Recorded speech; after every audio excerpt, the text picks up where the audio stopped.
கலைஞர் கவிதை பாடினாரே, அந்த அண்ணா எனும் மூன்றெழுத்துதான் அரை நூற்றாண்டுக்கும் மேலாக தமிழ்நாட்டு அரசியலின் திசையை தீர்மானிக்கிறது.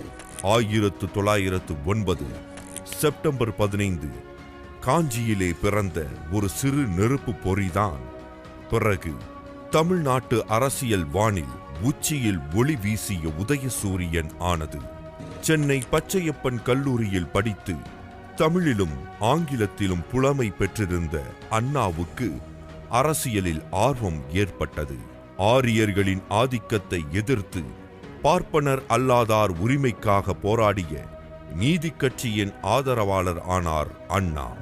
1935 ஆண்டு திருப்பூரில் நடந்த செங்குந்தை இளைஞர் மாநாட்டில் பெரியாரை முதலாக சந்தித்தார் அண்ணா. அதன் பின் அவர் கண்டதும் கொண்டதும் ஒரே தலைவர், அவர்தான் பெரியார். பெரியாரின் குடியரசு மற்றும் விடுதலை நாளிதழ்களில் துணை ஆசிரியராக பணிபுரிந்து பகுத்தறிவு, சுயமரியாதை, சமூக நீதி கருத்துக்களை பட்டி தொட்டி எங்கும் பரப்பச் செய்தார். முகத்தில் அறையும் உண்மைகளை யதார்த்தமாக எடுத்துரைப்பது பெரியாரின் மேடை பேச்சு என்றால், அழகு தமிழில் அழுத்தமான கருத்துக்களை முன்வைப்பது அண்ணாவின் மேடை பேச்சு. அவரின் பேச்சால் பாமரர்களும் பண்டிதர்களும் ஒரு சேர ஈர்க்கப்பட்டனர்.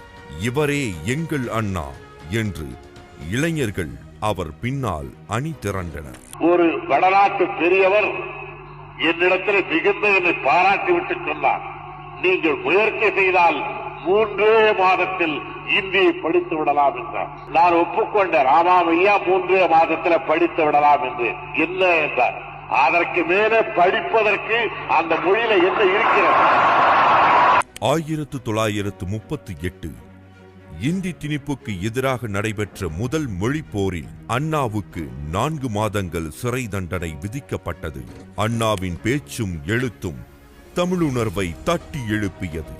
ஆரியத்துக்கு எதிராக பெரியார் விடுத்த அறைகூவலை அறிவார்ந்த படைப்புகளாக மாற்றினார் அண்ணா. வெறும் அரசியல் தளத்தில் மட்டுமல்லாமல் கலை இலக்கியத்திலும் புரட்சி நடத்தி பண்பாட்டு தலங்களில் பாய்ச்சல் நிகழ்த்தினார் அண்ணா. ராவணனுக்கு இழைக்கப்பட்ட அநீதியை கேள்வி கேட்கும் பொருட்டு கம்பரையும் நீதி தேவனையும் கூண்டில் எழுப்பி விரிவாக விசாரணை செய்த நீதிதேவன் மயக்கம், வருணாசிரமம் எனும் சமூக அநீதியின் முகத்தை கிழித்த சந்திரமோகன் அல்லது சிவாஜி கண்ட இந்து சாம்ராஜ்யம் போன்ற நாடகங்கள், எண்ணற்ற சிறுகதைகள், நாவல்கள் மூலம் அரசியல் இலக்கியம் படைத்தார் அண்ணா. கம்ப ராமாயணமும் பெரிய புராணமும் திராவிடர்களை இழிவு செய்கிறது என்ற அண்ணாவின் கருத்தை மறுத்து விவாதிக்க வந்த ரா.பி. சேதுப்பிள்ளை, நாவலர் சோமசுந்தர பாரதியார் என்ற 2 தமிழறிஞர்களும் விவாதத்தில் தோற்றனர். அந்த விவாதத்தில் அண்ணா ஆற்றிய உரை தீ பரவட்டும் என்று சிறு நூலாகி பகுத்தறிவு தீ பற்றி பரவியது. திரைத்துறையிலும் கால் வைத்த அண்ணா சமூக நீதி சாதனை படைத்தார். கடவுள் பெயரிலும் அரசர்கள் பெயரிலும் திரைப்படங்கள் வெளியானதை மாற்றி வேலைக்காரி எனும் தலைப்பில் அண்ணாவின் எழுத்தில் திரைப்படம் வெளியானது எளிய மனிதர்களுக்கான பெரிய வெற்றி. அண்ணாவை தொடர்ந்து கலைஞர், நாவலர் நெடுஞ்செழியன், பேராசிரியர் அன்பழகன், முரசொலி மாறன், ஏவிபி ஆசைத்தம்பி, சிபி சிற்றரசு, எஸ்.எஸ். தென்னரசு என்று மேடை பேச்சிலும் கலை இலக்கியத்திலும் புரட்சி செய்ய தம்பிகளை தயார்படுத்தினார். அண்ணாவும் அவரது தம்பிகளும் வந்த பிறகுதான் நமஸ்காரம் வணக்கம் ஆனது, அபேட்சகர் வேட்பாளர் ஆனது. வடமொழியும் மூட நம்பிக்கையும் ஆக்கிரமித்த நாடகம், சினிமாக்களில் தமிழையும் பகுத்தறிவையும் கொண்டு வந்தது அவர்கள்தான். பெரியாருடன் கருத்து மாறுபாடு ஏற்பட்டு 1949 செப்டம்பர் 17 திராவிட முன்னேற்ற கழகத்தை தொடங்கினார் அண்ணா. வடக்கு வாழ்கிறது, தெற்கு தேய்கிறது என்று தென்னகத்தின் உரிமைகளை வலியுறுத்தி தீயின் வேகத்துடன் வேலை செய்தது திராவிட முன்னேற்ற கழகம். 1957 தேர்தலில் 15 சட்டமன்ற உறுப்பினர்கள், 1962 தேர்தலில் 50 சட்டமன்ற உறுப்பினர்கள் என்று வேகமாய் வளர்ந்தது திமுக. மாநிலங்களவை உறுப்பினராகி நாடாளுமன்றம் சென்ற அறிஞர் அண்ணா கூட்டாட்சிக்கான குரலை ஓங்கி வளர்த்தார். அவர் தமிழ் பேச்சைப் போலவே ஆங்கில உரைக்கும் ஏராளமான ரசிகர்கள் உண்டு.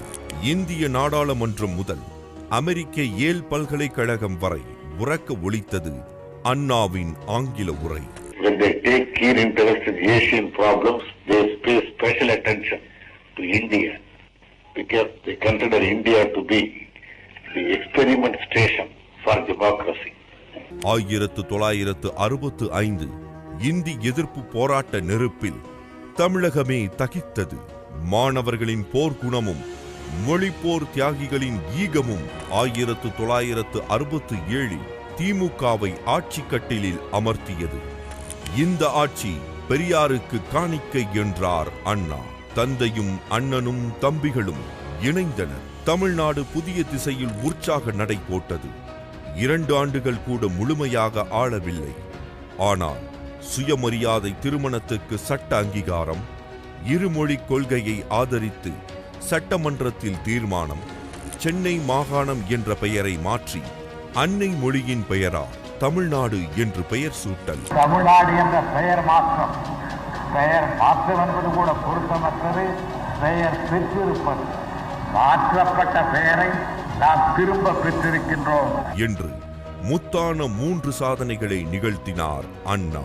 1969 பிப்ரவரி 3 அண்ணா எனும் புரட்சிகர சிந்தனையாளரை, புதுமைகளை படைத்தவரை புற்றுநோய் நம்மிடமிருந்து பிரித்தது.